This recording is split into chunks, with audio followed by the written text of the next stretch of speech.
everyone, Amy Scalia, Marketing Director here at ADC, and we're here with Lori Siebert, and we are in the heart of it all, your studio, right? It's my happy place. This is where I have all my treasures. I'm a collector, a big time collector. I see potential in everything, much to my husband's chagrin because he is anti-stuff.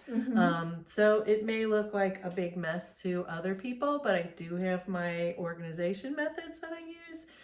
So I'll share some of those. Yeah, so we're going to be getting a tour of the studio, learning how it works for you, getting some of those best practices and tips, because over the years you've learned a few, right? A few, yeah. I've been around for a while, hence the gray hair. No.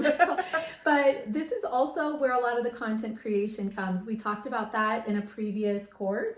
And, this is really where the magic happens. And we're going to see how she organizes it, the best tips, and get some recommendations too on materiality, right? Right, exactly. Yeah.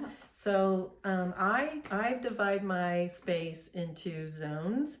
And so I think that's a really good thing to start with, whether you're a fiber artist or whatever kind of artist you are. And if you're someone like me who likes to do a little bit of everything, I kind of have my studio divided into zones. Absolutely. And that's one of several tips that you'll be giving Yes. with our course here on Smart Cell. But you have to watch the full video and be a member to get all the great information that we're going to be getting from Lori. So make sure you check that out.